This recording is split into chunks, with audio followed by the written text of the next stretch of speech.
पिकलिया शेते कडू पण गेली, पिकलिया शेते कडू पण गेले, तैसे आम्हा केले पांडुरंगे. काम क्रोध लोभ निमाली ठाईची, सर्वानंदाची सृष्टी झाली.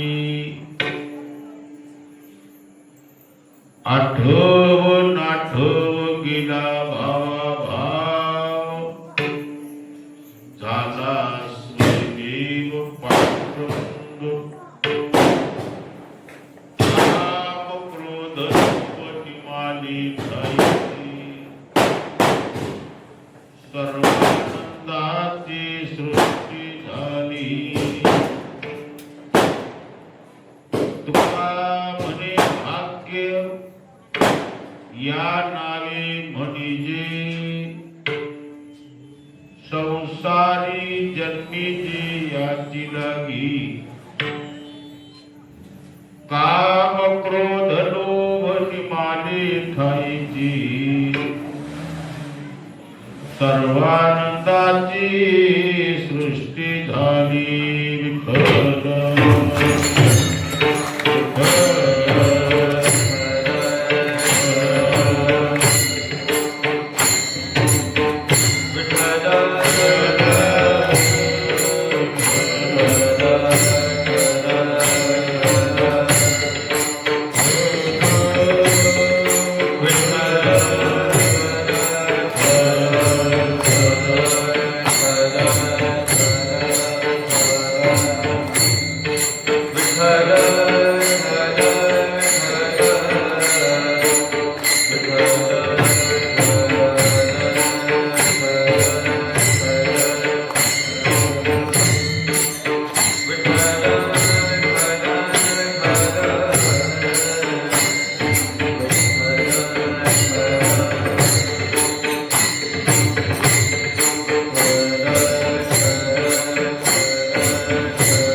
पिकलिया शेते कडू पण गेले, तैसे आम्हा केले पांडुरंगे.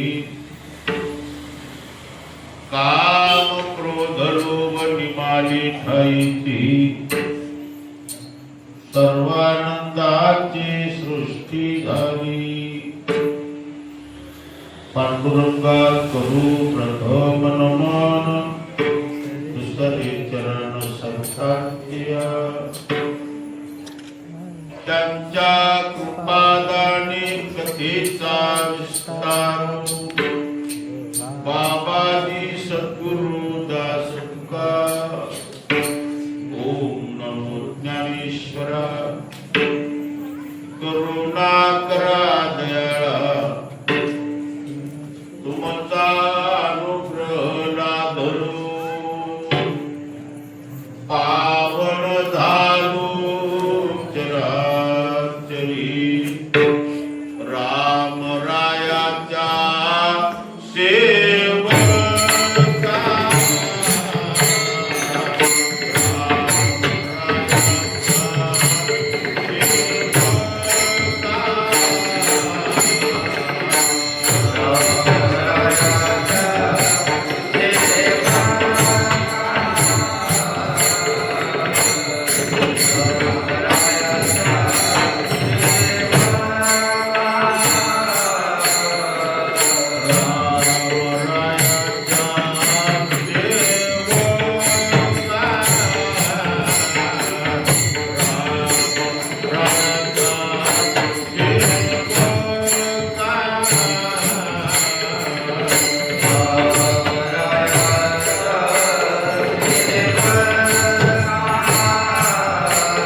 आलो म्हणे तुका तया माझी दंडवत कपी कुळी हनुमंत इकलिया शेती कडूपण गेले तैसे आम्हा केले पांडुरंगी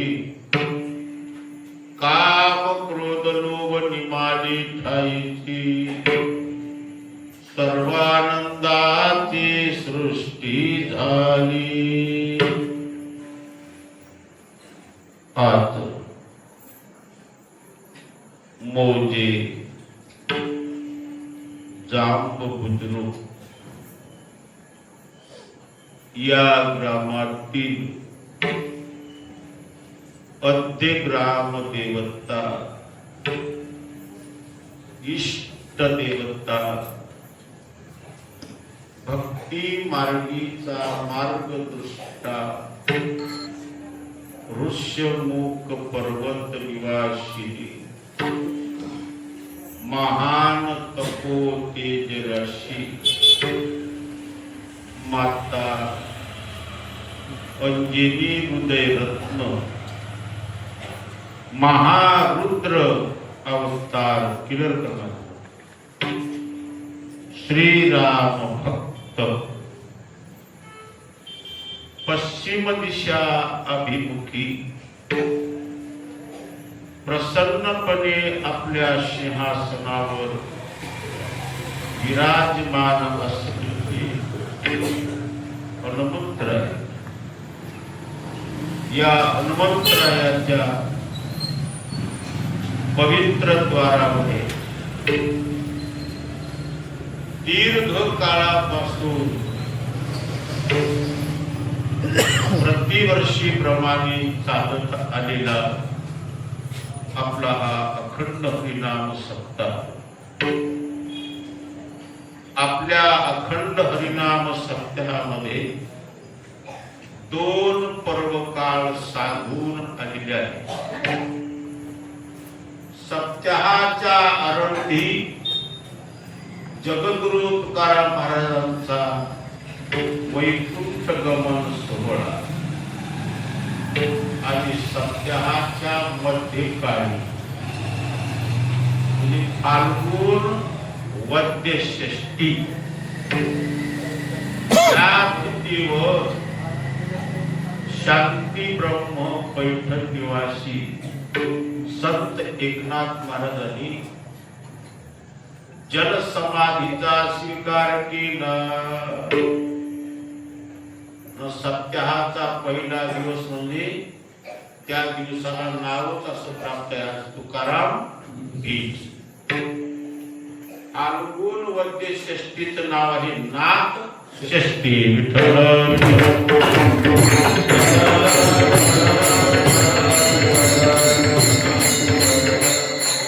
आपल्या सप्ताहातील या नाथ षष्ठीची कीर्तन सेवा आपल्या ही भागामध्ये मी आल्यापासून ही चालू आहे. जवळपास 35-40 वर्ष झाले असते. नाथ षष्ठी म्हटली की जाग ठरलेलीच आहे. बऱ्याच काळापासून आपल्या सप्ताहातील आरती कीर्तन सेवा माझ्या परम भाग्याला प्राप्त झालेली आहे. म्हणून तुम्हा सर्व सुज्ञ श्रोत्यांच्या उपस्थितीमध्ये सेवेसाठी म्हणून घेतलेला जो अभंग आहे तो श्रीमंत संत श्रेष्ठ जगतवंदनीय जगद्गुरु तुकाराम महाराज यांचा असून या अभंगामध्ये जगद्गुरु तुकाराम महाराजांना परमार्थ क्षेत्रातील परमार्थ साधनेचा आलेला अनुभव या अभंगद्वारा व्यक्त करतात.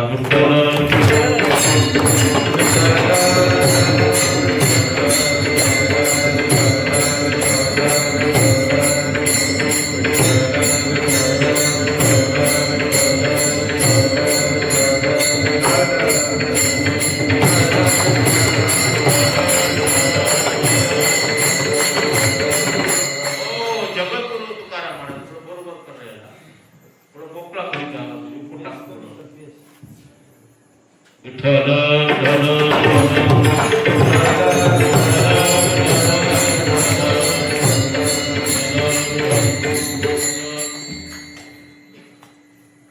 टिकलिया शिंदे कडूपण गेली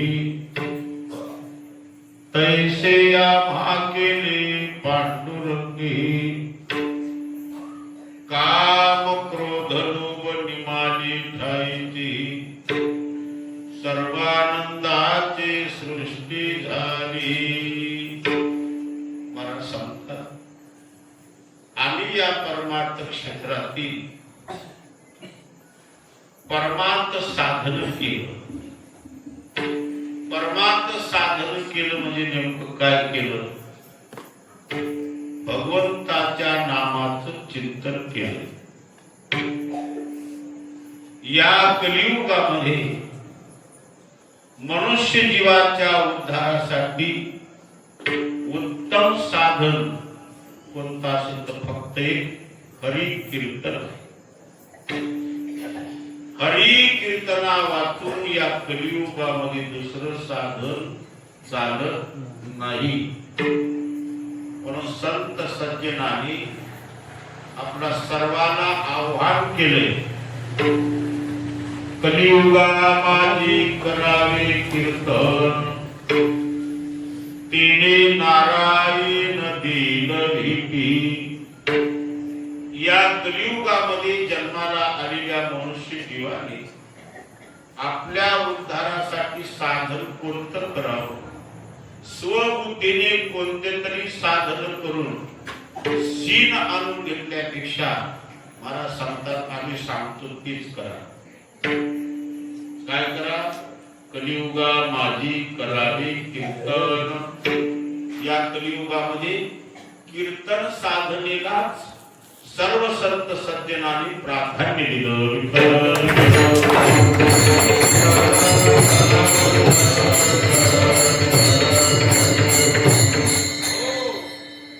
कारण भगवंताचं जे नाम संकीर्तन आहे, या नाम संकीर्तनाने निश्चित जीवनाचा उद्धार होतो. सगळ्या साधनामध्ये उत्तम साधन, चांगलं साधन कोणतं असेल तर नाम संकीर्तन. साधन चांगले आहे आणि हे साधन सगळ्याला झेपण्यासारखेही. तुका म्हणे साधन सुलभ भूमंडी परी उपतिष्ठे पूर्व पुण्ये, नाम संकीर्तन साधन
पापे जन्मांतरीचे नाम संकीर्तन हे जे साधन आहे, सगळ्या साधनात सुलभ साधन, सोपं साधन आहे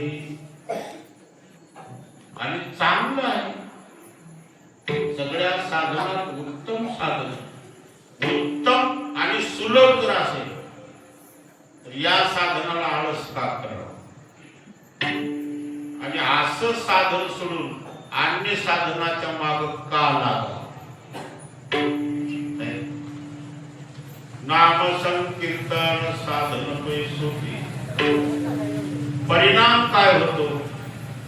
महाराज सांगतात, जळतेल पापे जन्मांतरीची, एका जन्माचे नाही, जन्मांतरीचे पातक दहन करण्याचं सामर्थ्य भगवंताच्या नामामध्ये आहे. सगळ्या साधनात साधन भगवंताचं नाम या संत सज्जनाने निवडून काढलेलं आहे. नाम चांगले चांगले,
संत सज्जनांनी नाम या साधनेला चांगलं मानलेलं आहे.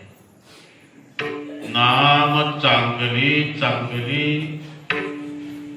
माझे कंठी राहू भले. नाम चांगले चांगले दुयुक्ती शब्दाने बोलले काय. नाम चांगले एकेरी शब्दाने बोलले नाही. नाम चांगले चांगले नाम चांगलं आहे. माझे कंठी राहू भले. हे भगवंताचं नाम माझ्या कंठामध्ये योग्य रीतीने राहो. जर भगवंताचं नाम कंठामध्ये धरलं तर भगवंताचं नाम आपल्या जीवनाचा उद्धार केल्याशिवाय राहत नाही. नामाने मनुष्य जीवाचा उद्धार होईल यामध्ये काही नवल नाही. महाराज सांगतात भगवंताच्या नामाने वानराचा उद्धार झाला, पशुचा.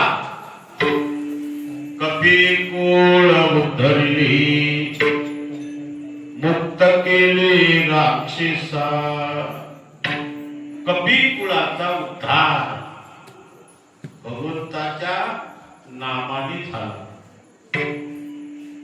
पक्षाचा उद्धार झाला. स्थूल पशुचा गजेंद्र हत्तीचा उद्धार झाला. राक्षस कुळात जन्मले तेही नाम घेतले त्यांचाही उद्धार झाला. म्हणून सर्व जीवाच्या उद्धारासाठी संत सज्जनांनी आपल्याला नाम हे साधन निवडून सांगितलेलं आहे. नाम साधनेशिवाय या चालू युगामध्ये कोणतं साधन घडत नाही.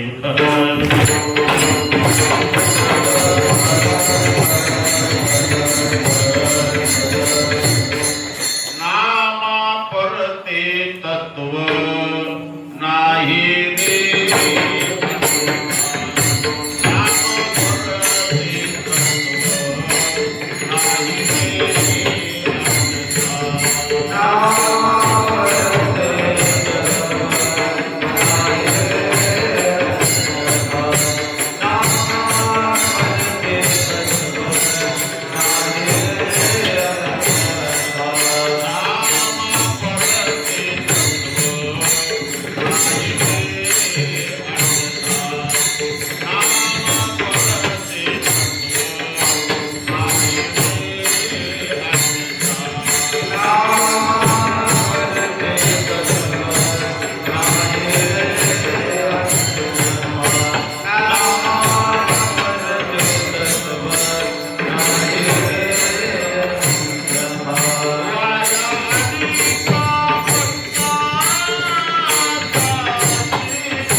वायानिका पंता जासी धनी.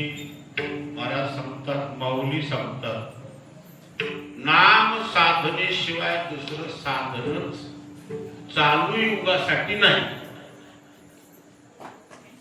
नाम हे एक तत्व आहे. नामापरते तत्व. नाम साधनेपेक्षा दुसरं साधन नाही रे. म्हणजे अधिकार वाच्यनी माऊली बोलतात. कारण रे हा जो शब्द आहे तो अधिकार वाचक आहे.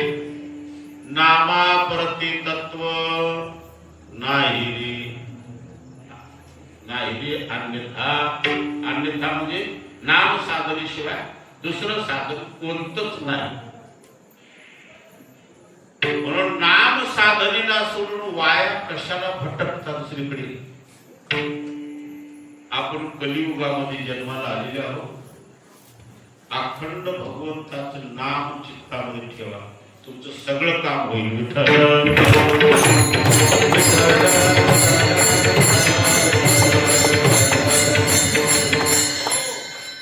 अन्य साधन करण्याचा हा युग नाही.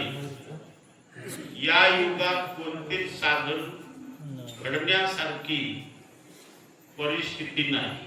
म्हणून आपण कलियुगामध्ये जन्माला आलो. म्हणून काय करा, श्रद्धेने भगवंताच्या नामाचं चिंतन करा. भजन करा. भजन करण्यासाठी आम्हाला कुठे वेळ आहे मला मंदिरावर यायला. मंदिरावर येऊ नको. तू तुझ्या घरी बसून थोडा वेळ का होईना भगवंताच्या नामाचं चिंतन कर. जर आपण अखंड भजन जर करू लागलो, अखंड भगवंताच्या नामाचं चिंतन करू लागलो, नाम चिंतनामध्ये सातत्यता महत्वाची. सदैव भजन असलं पाहिजे. जर आपण सतत नेहमी जर भगवंताच्या नामाचं चिंतन केलं तर ते नामचिंतन आपल्या जीवनावर प्रभाव दाखविल्याशिवाय राहत नाही. कोणत्याही साधनामध्ये सातत्य असले पाहिजे. आपण नेहमीच जर सकाळी दररोज सकाळी 2 खारी, 4 बदाम, 4 काजू,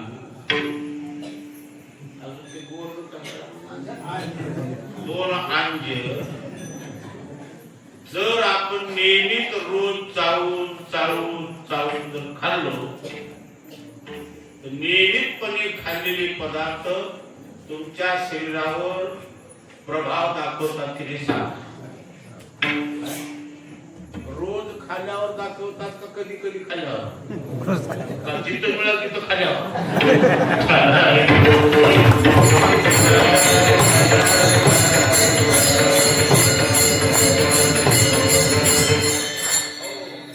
आपल्या अंगाला पुष्टी देणारे जे पदार्थ आहे ते पदार्थ नेमाने नियमित खायला पाहिजे. तर आपल्या अंगातली शक्ती कमी होऊ देणार नाही. नियमित खाल्यानंतर ते पदार्थ खाण्याचा अनुभव तुम्हाला स्वतःला येतो. नियमित खायला पाहिजे. एका दिवशी खायला पाहिजे. नियमित रोज गिलास गिलास दूध पिला तर शक्ती टिकून राहील. कधी कधी लिटर लिटर पिला तर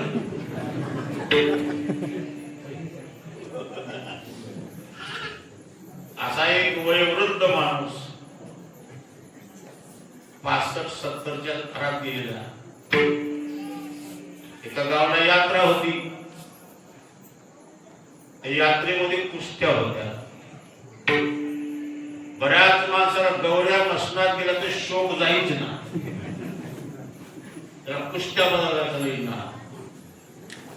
सगळ्याच्या पुढे जाऊन कसला कुस्त्या बघायला. डोळ्याला मोठा चष्मा काढा.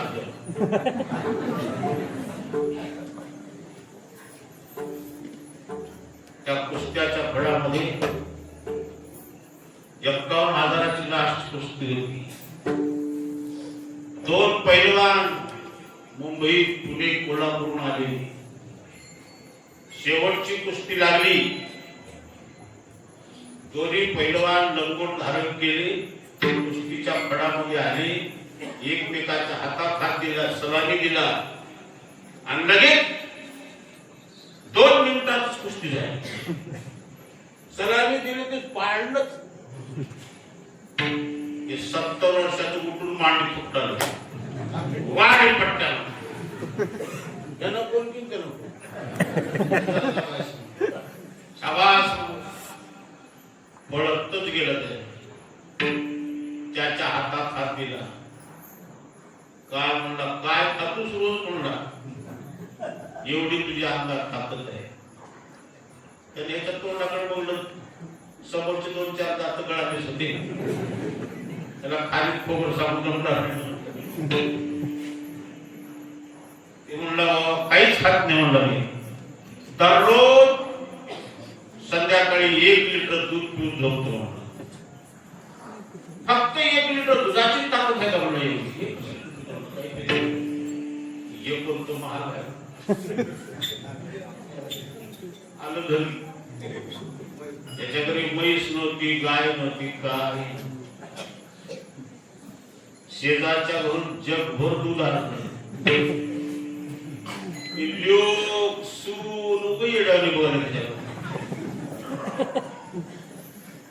सून म्हणाले, हो काय केलं मामासाहेब, काय बोलगाव बाबा काय झाले.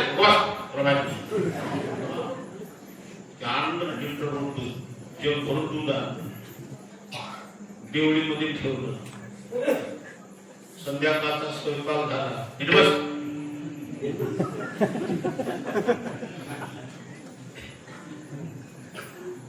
वरणात 2 भाकरी कुस्करून खाल्ली. आधी 2 भाकरी. झोपायच्या टायमाला कच्च म्हशीचं ती पार्ट्या म्हशीचं दुधामध्ये घेत असते.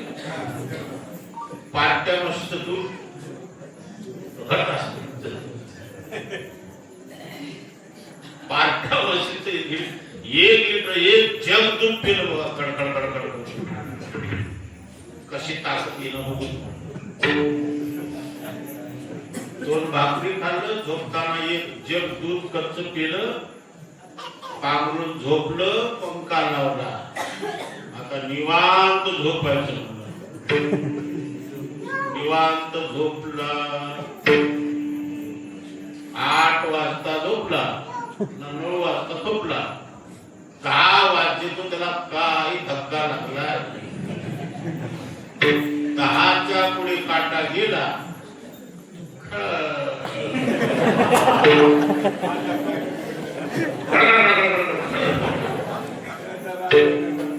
11 वाजता उठलो. घरोघर बाथरूम नव्हती त्यावेळीची गोष्ट आताची नाही. डब्बा घेतला. गावच्या बाहेर खारीला गेला. जाताना तिच्या अंगाला दरदर घाम फुटला होता. म्हणजे जाताना प्रत्येक वाटला होता. खारीला गेला. त्याला खाली बसायला सुद्धा वेळ मिळाला नाही.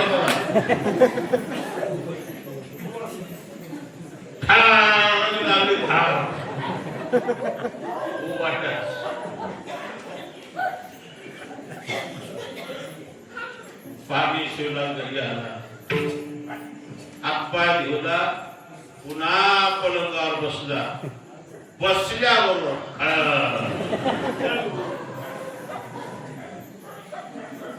पुन्हा खारीला. पुन्हा भरला. पुन्हा खारीला.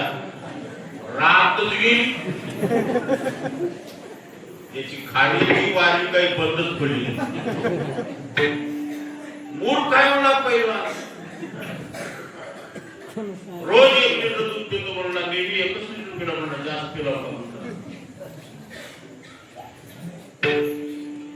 रोज 1 लिटर दूध रोज रोज 1 लिटर दूध पिला तर पचेल का कधी तर पण पिला तर पचेल? वय काय 70 वर्षाचं वय, 25-30 वर्षाचा पैलवान दूध पिण्याला महत्व आहे का पचण्याला महत्व आहे? दूध पचावं लागतं तर अंगात ताकद येते.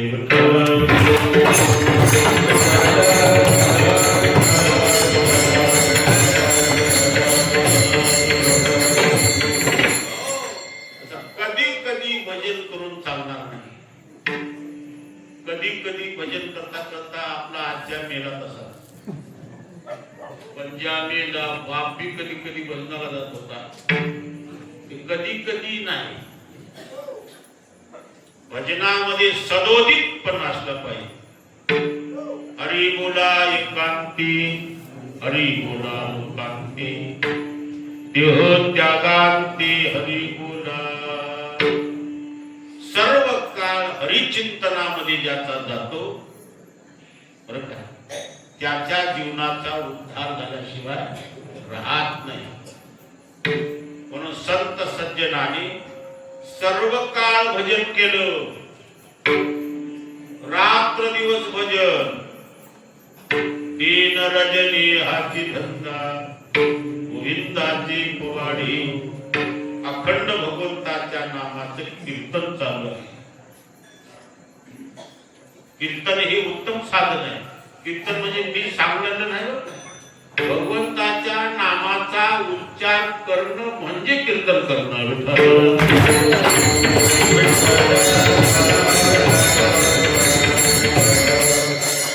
कीर्तन ऐकून आयुष्य घालू नका. आपलं आयुष्य कीर्तन ऐकण्यात चाललंय. कीर्तन ऐकण्यात आयुष्य घालू नका. स्वतः कीर्तन करा. स्वतः जोपर्यंत आपण कीर्तन करणार नाही तोपर्यंत कीर्तनाचा अनुभव, कीर्तनाचं सुख आपल्याला मिळणार नाही. म्हणून संत सज्जनांनी अखंड कीर्तन केलं. दिन रजनी हाची धंदा, गोविंदाची पवाडी, पांडुरंग ध्यानी पांडुरंग मनी, जागृती स्वप्नी पांडुरंग. आहो रात्र जगद्गुरु तुकाराम महाराजांचं भजन आहे. रात्र दिवस भजन करणाऱ्या तुकाराम महाराजांना कोणीतरी ग्रस्तांनी विचारलं, बोले महाराज तुम्ही रात्र दिवस भजन करता, रात्र दिवस भजन केल्याचा फायदा तुम्हाला काय झाला? माणसाचं ध्यान फायद्यावर लई आहे. कोणत्याही कार्यामध्ये फायदा होत असेल, लाभ होत असेल तर माणसं त्या साधनामध्ये प्रवृत्त होतात. नाही, तुम्ही रात्र दिवस भजन करता, या भजन केल्याचं फळ तुम्हाला काय मिळालं?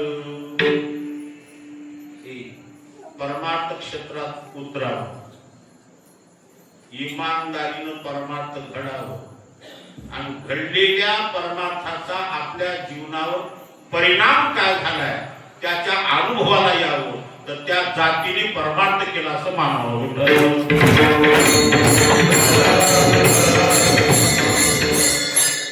परमार्थ करमणुकीसाठी आहे का? कीर्तन करमणुकीचं साधन आहे का? कीर्तनाला करमणुकीचं साधन मानलो आपण तर आपण माणसं आहोत का? कीर्तन हे करमणुकीचं साधन नाही. कीर्तन मानवी जीवनाच्या परिवर्तनाचं साधन आहे, मानवी जीवनाच्या उद्धाराचं साधन आहे. उद्धाराच्या साधनेला करमणुकीचं साधन जर आपण केलं तर आपल्यासाठी महापापी आपण आहोत.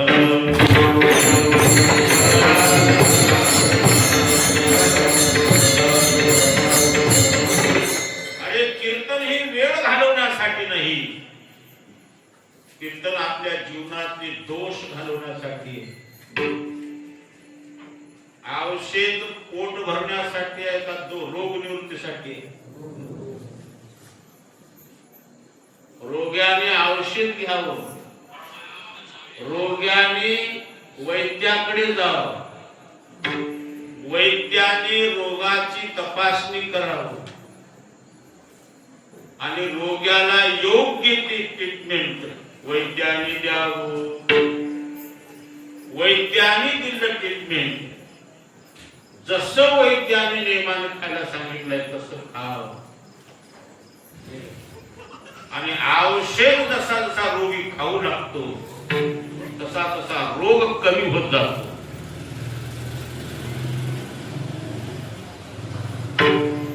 रोगी औषध खावायला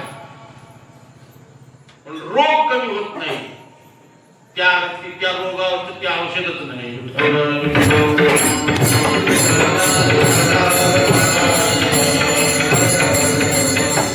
ज्या रोगावर जे औषध आहे ते औषध जर वैद्याने दिला ते औषध खाऊ लागला तर दिवसोदिवस रोग कमी झाला पाहिजे का दिवसोदिवस वाढला पाहिजे? औषध न खाता रोग वाढणं स्वाभाविक आहे, पण औषध खात असताना जर रोग वाढू लागला तर त्या रोगाचं दुर्दैव आहे.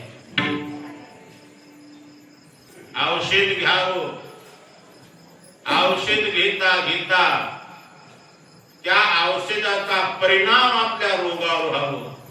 एक ना एक दिवस त्या औषधीने रोगावर विजय मिळवावा.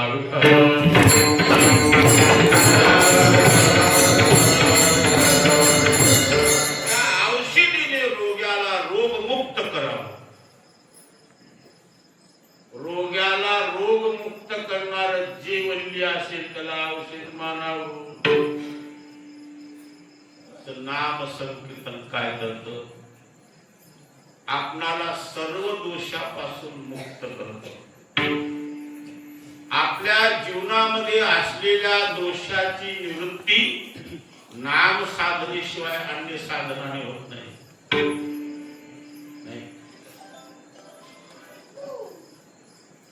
दोष निवृत्तीचं उत्तम साधन हे भगवंताचं नाम आहे.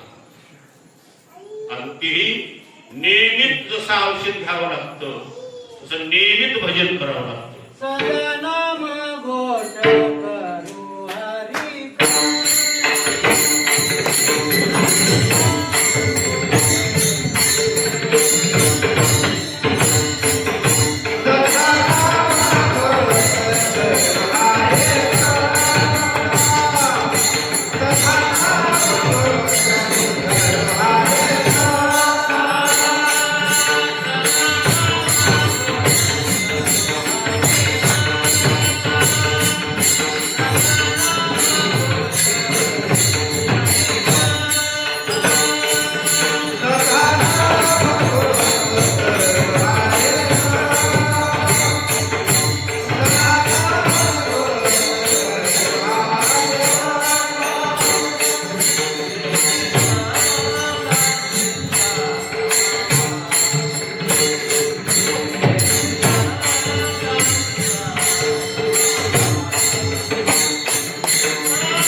भगवंताच्या नामाचा घोष करतो.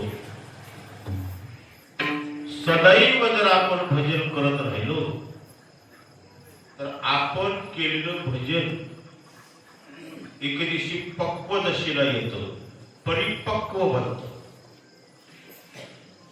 परिपक्व दशेला आलेला पदार्थ आपल्या खाण्याच्या उपयोगाला येतो.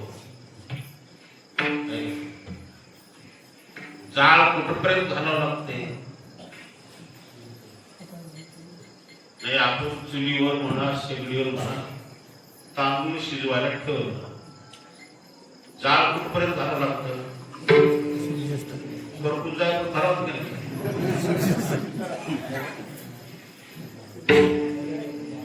भात शिजेपर्यंत जाळ घालावं लागतं. आणि मध्येच जाळ कमी केला तर कच्च राहतं. आणि शिजल्यावर जाळ घातला तर करपून जातो. शिजल्यावरी जाळ वाया जाया जिथे मूळ. शिजल्यावर जाळ घालून उपयोगाचं नाही. आपण चुलीवर ठेवलेलं शिजायला आणि धान्य परिपक्व होईपर्यंत जाळ घालावं लागतं.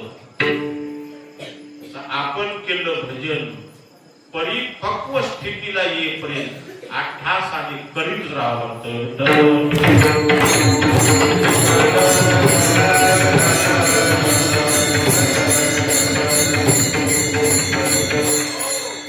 कोणती वस्तू रात्री भजन केला की लगेच सकाळी गुण बघू लागला जमल का?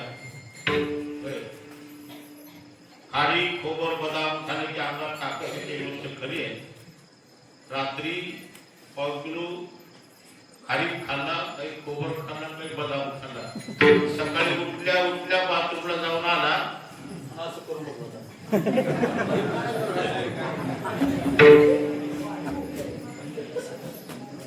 काय करून बघा. रात्री खाल्लं म्हणा काही थोडी बराण्याचा ताकद बघावं. इडी हळ रात्री खाली खाला सकाळी लगेच ताकद येते का? आज भजन केला की लगेच त्या भजनाचे फळ सकाळी सकाळी मिळेल का तुम्हाला? मिळणार.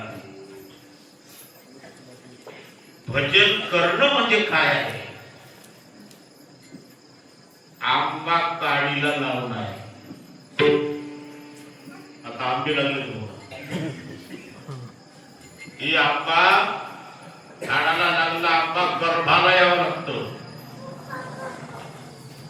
गर्भाला येणं म्हणजे आंबा झाडाला पाडाला यावं लागतं.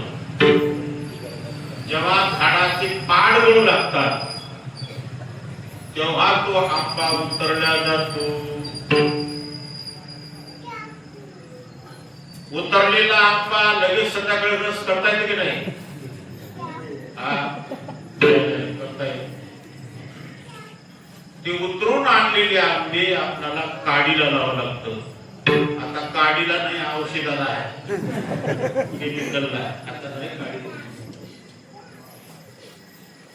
त्याला माचू लावलं, काडीला लावलं लागतं. म्हणजे खाली वरील गवत तरीच काही टाकून त्यामध्ये आंबे टाकतात, वरून गवत बांधतात. संध्याकाळी काडीला लावला आंबा सकाळी रसाला येत नाही. काही दिवस राहावं लागते. त्या आंब्याचा रस कधी करावा लागते? आंबा जेव्हा रस करा म्हणून सांगत तेव्हाच करावं लागते. आंबा सांगते. परिपक्व दशेला आलेला आंबा हा सगळ्या घराला सुगंध देतो. मधल्या घरात लावलेला काडीला आंबा, मधल्या घरात पिकलेला आंबा दारात असल्या सोयऱ्याच्या कानात सांगते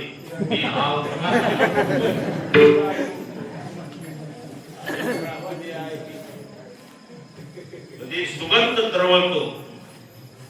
आणि त्या आंब्याचा सुगंध आला की पाहुणे एकमेकांकडे बघतात.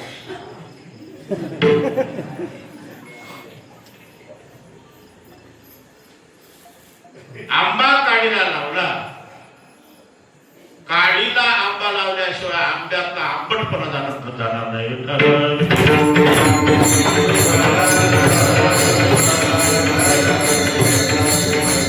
काडीला लावण्याच्या अगोदर आंबा आंबट असतो. काडीला आंबा लावणं म्हणजे हे आंबा काडीला लावणं म्हणजे भजनाला लावणं. विठ्ठल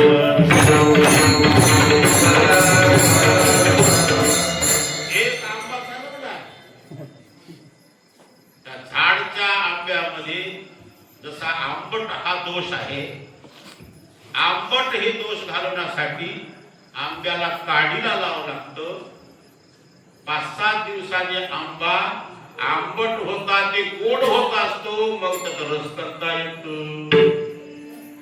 म्हणजे आंब्यातला आंबट हा दोष गेल्याशिवाय गोड लागत नाही. तसा ही आंबा आहे. या आंब्याला सत्संगतीत आणावं लागतं. काडीला या आंब्याकडून सदोदित भजन घडावं लागतं. नियमित भजन घडावं लागतं. नियमित जर भजन करू लागला, भजन करणं म्हणजे टाळ घेऊनच नाचणं असं माझं म्हणणं नाही. अरे तुम्हाला वैयक्तिकही भजन करता येते. सामूहिक भजन, सामूहिक भजनाला काल मर्यादा आहे, पण वैयक्तिक भजनाला काल मर्यादा नाही.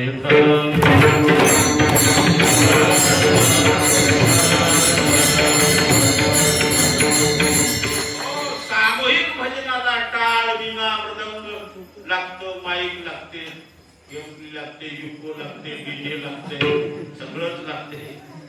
पण वैयक्तिक भजनासाठी फक्त भाव लागतो. गावी गावी गीत शुद्ध करो,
वैयक्तिक भजनासाठी आपल्या अंतःकरणामध्ये भाव लागते, श्रद्धा लागते.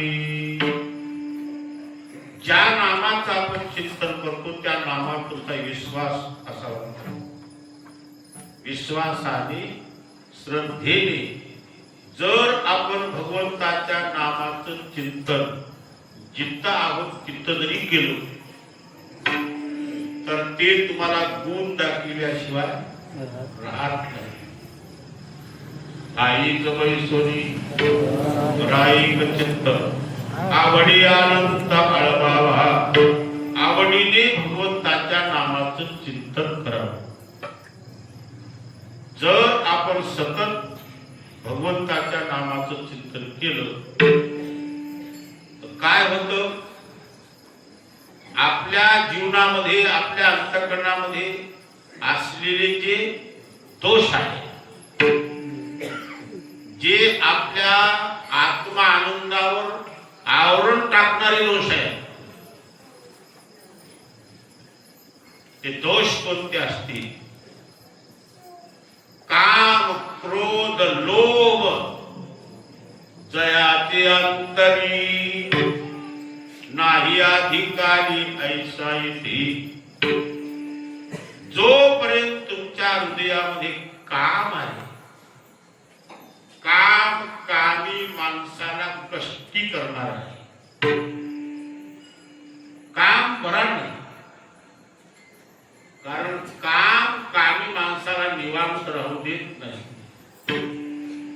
काम कामी माणसाला सतवणार आहे.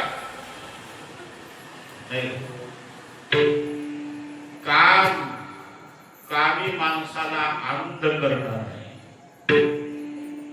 सर्वात मोठा घटक या जगामध्ये बळकट बलवान कोण असेल तर काम. एवढा काम बलवान आहे, त्या कामापुढे हरिहर ब्रह्मादिक सुद्धा पराभूत झाले. या काम नावाच्या घटकाला काही संत सज्जनांनी येडक्याची संज्ञा दिली. येडका मदन केवळ पंचानन. हा येडका काम, कामरूपी येडक्याने खडक मारली शंकरा, तिला ब्रह्मेयाचा मातीरा. इंद्रचंद्राशी करारा लाविला दिली, केवळ पंचानन तो येडका मदन. भगवान शंकरला धडक मारली, ब्रह्मदेवाला काम नावाच्या येडका धडक मारली. काम नावाचा येडका एवढा उन्मत्त आहे,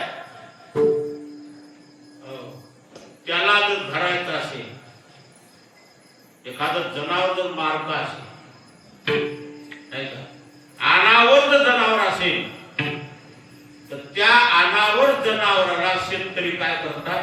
त्याला आवडण्यासाठी येसर घालतात.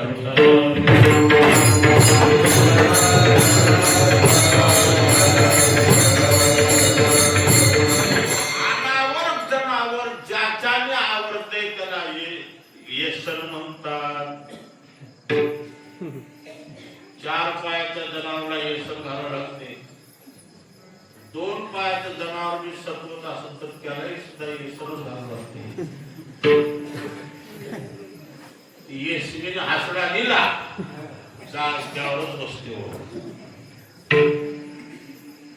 तुम्हाला पुन्हा येसर नसेल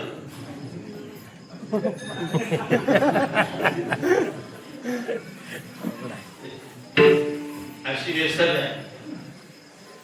काम नावाचा जो येडका आहे, त्या काम नावाच्या कामाचा करारा हरिहर ब्रह्मादिकाला आहे.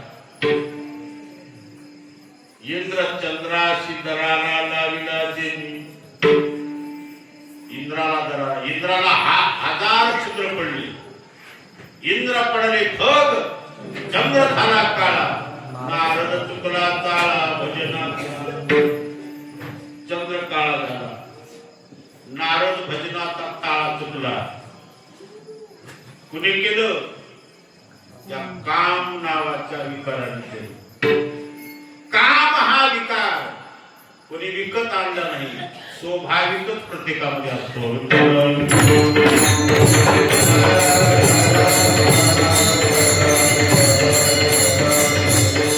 काम जोपर्यंत आहे तोपर्यंत कामी माणसाच्या बापाला सुख मिळणार नाही. कारण कामाचा विस्तार वाढतो, कामापासून क्रोध निर्माण होतो, कामापासूनच लोभ निर्माण होतो. कामी माणसाचा काम अपूर्ण राहिला क्रोध तयार होतो. कामात कुणी विक्षेप आणला तर त्याच्याविषयी क्रोध निर्माण होतो. कामी माणसाचा काम जर पूर्ण झाला तर लोभ तयार होतो. काम, क्रोध, लोभ हे तिन्ही दोष आहे. हे तिन्ही घटक जोपर्यंत तुमच्या माझ्या हृदयात आहे तोपर्यंत आत्मानुभूतीनं आत्मसुखाचा उपभोग घडणार नाही. म्हणून हे तीन दोष पराभूत झाले पाहिजे. हे तीन दोष गेले पाहिजे.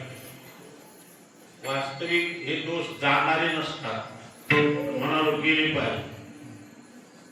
हे दोष घालवण्यासाठी काय करावं लागतं? रात्र दिवस भजन करावं लागतं. भजनच कशासाठी करावं लागतं हे आपल्याला आधी यावं लागतं.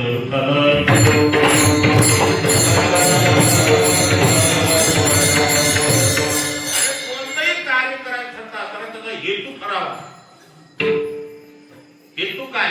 हे करण्याच्या पाठीमागचा हेतू काय? उगाच करमणूक गेलो म्हणलं करमणूक आहे, करमणूक नाही. भजनाच्या पाठीमागचा हेतू अगोदर ठरवावा. कशासाठी करायचं तो हेतू पूर्ण होईपर्यंत भजन करा. म्हणून आपल्या जीवनातील दोष आहेत ना, त्या दोष निवृत्तीचं साधन म्हणजे भगवंताचं भजन. आणि रात्र दिवस भजन केलं. भजन करता करता हळूहळू आमच्यातले दोष क्षीण होत गेले, दुर्बळ होत गेले, एका दिवशी नाही आयशी झाले. तेव्हा या सगळ्या विश्वात आम्हाला आनंद प्रतीला येऊ लागलं. काम, क्रोध, लोभ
आमच्या अंगामध्ये भजनाचं बळ वाढल्यामुळे आमच्या भजन ताकदीपुढे काम हा दुर्बळ झाला, असा झाला की आसूर नसल्यासारखा झाला. काम क्रोध लोभ निमाळली आईची जाग्यावरच आसूर नसल्यासारखे झाले. म्हणजे त्यांचा आम्हाला काही विक्षेप नाही किंवा काम आसूर नसल्यासारखा झाला. काम राहायला का हरकत नाही, काम राहू नये का त्यांना आपल्यावर चाल करू नये, चाल करू नाही. काम चाल करत नसेल कारण काम बळकट झाला नाही म्हणून पुढील क्रोध आणि लोभ निर्माणाचं कारण काय झालं. काम क्रोध आदी विकार हे तुमच्यात ते कशाने क्षीण झाले. मला सांगतात भजनाने झाले. भजनाने कसं झालं. महाराज सांगतात आम्ही सदैव भजन केलं म्हणजे आमचा एक श्वास सुद्धा भजना वाचून रिकामा जाऊ दिला नाही. त्याचं नाव भजन आहे. व घट्टावर आरडला म्हणजे भजन झालं नाही. श्वासोश्वासी नामाचं चिंतन झालं पाहिजे. त्या नाम तत्वामध्ये मन रमलं पाहिजे. रंगला या रंगी सर्वांगी. नाम संकीर्तन करत असताना त्या कीर्तनावर चित्त असलं पाहिजे. आपलं चित्त भटकन गोबळून कुणीकडे हिंडते, चित्त नाही तरी ते व्यर्थ. जर त्या नामावर चित्त ठेवून नामाचं चिंतन करताल कीर्तन करताल तर मला सांगतात फार चांगलं साधन आहे. कीर्तन चांगलं कीर्तन चांगलं ओय अंग हरिरूप. आपणाला हरिस्वरूप करत भगवत स्वरूप करत नाम. म्हणून आम्ही अखंड भजन केल्यामुळे दिवसोदिवस आमच्या जीवनामध्ये परिवर्तन होत गेलं. आमच्या जीवनामध्ये बदल होत गेला. आमच्या जीवनामध्ये बदल कसा झाला हे विषय सांगण्यासाठी जगद्गुरु तुकाराम महाराजांनी अभंगाच्या पहिल्या चरणामध्ये दृष्टांत घेतला. या अभंगाची सुरुवात दृष्टांतापासून आहे. वक्ता कधी आधी सिद्धांत सांगतो आणि ते सिद्धांत पटवून देण्यासाठी दृष्टांत सांगतो. सिद्धांत घ्यावं का दृष्टांत घ्यावं. आपण काय घेता. दृष्टांत मुखपाठ करते, सिद्धांत विसरून जाते. आमची भजनाची स्थिती कशी झाली हे स्थिती सांगण्यासाठी जगद्गुरु तुकाराम महाराजांनी दृष्टांत घेतला. तो दृष्टांत म्हणजे शेतकऱ्याच्या परिचयातला घेतला, सगळ्याच्या परिचयातला. तो दृष्टांत कोणता असेल. रब्बीच्या दिवसामध्ये हरभऱ्यामध्ये जुदळ्यामध्ये त्या काळ्या रानाला रब्बीच्या शिवारामध्ये त्या वावरामध्ये वाळकट टाकतात. तर दुसऱ्या भाषेमध्ये शेत म्हणतात. शेत वाळकट मोठे मोठे होतात. त्या वाळकामध्ये काही जाती राहतात. त्या शेंगामध्ये जाती राहते. कोणता शेंग वरती साल कडू राहते, मधला गाभा गोड राहते. सालीला कडू आणि गाभ्याला गोड. कोणता शेंग गाभ्याला कडू आणि सालीला गोड. आणि त्या शेंगामध्ये एक जात आहे गाभाई कडू आणि त्याची सालही कडू. त्याला मोठा साल कडू.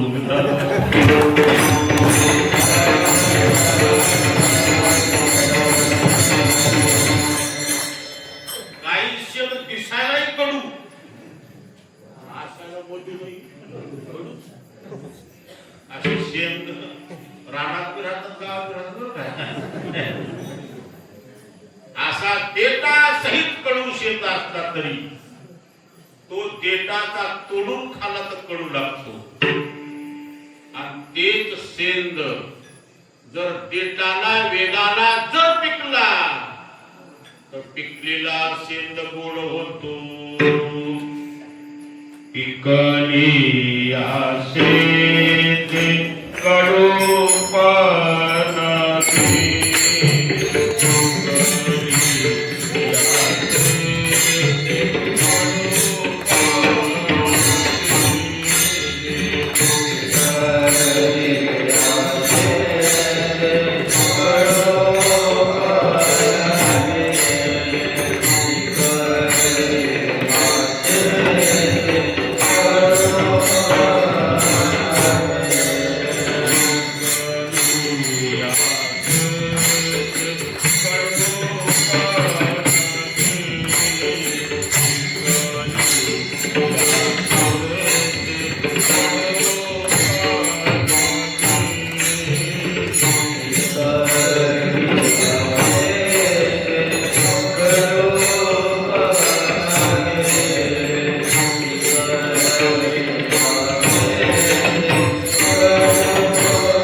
गेली तेच तेटा सगट कडू असला सेंद जर वेलाला पिकला त्याचा रंगही बदलला गुणही बदलला. आधी होता हिरवा पिकल्यावर झाला पिवळा, पिकण्याच्या आधी होता कडू आणि पिकल्यावर झाला गोड. शेंद पिकल्यानंतर शेंदाचं रूप आणि गुण जसं बदलतं आपल्या जीवनातले परमार्थ साधन जर परिपक्व स्थितीला आले त्याचा आनंद अनुभवाला येतो. काम क्रोध लोभ निमावी पाहिजे. त्यामुळे काय झालं, सर्व आनंदाची किंवा अवघी आनंदाची सृष्टी झाली. आनंदच आनंद आपल्या प्रतीला येतो. त्या आनंदामध्ये एवढा रमला, त्या आनंदामध्ये एवढा रमला की तो आनंद उपभोगत असताना देह भाव विसरला. आठव नाठव गेला भावा भाव झाला स्वयमेव पांडुरंग. आठवही नाही नाठवही. आनंद ही एक अवस्था प्राप्त होते आणि ती आनंद अवस्था प्राप्त करून घेण्यासाठी या मृत्यू लोकामध्ये या भूतलावर मनुष्य जन्माला यावं. मनुष्य जन्माला यावं त्याने भौतिक संपत्ती कमवण्यापेक्षा आनंद संपत्ती उपभोगावं.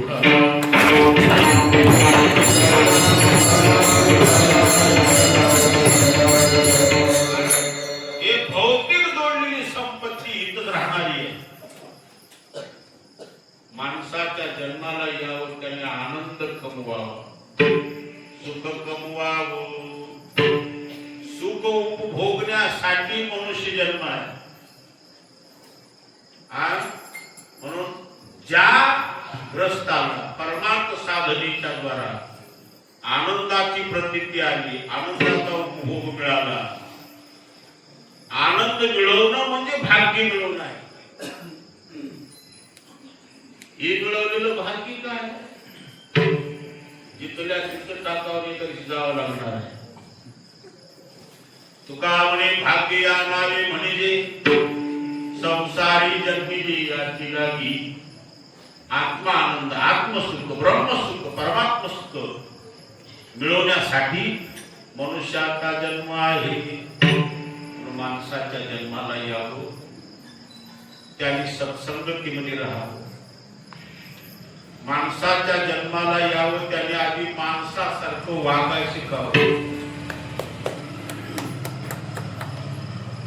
माणसाच्या जन्माला यावं ज्याने आपला जीवन दान दिले त्या प्रभूचं थोडं ध्यान करावं.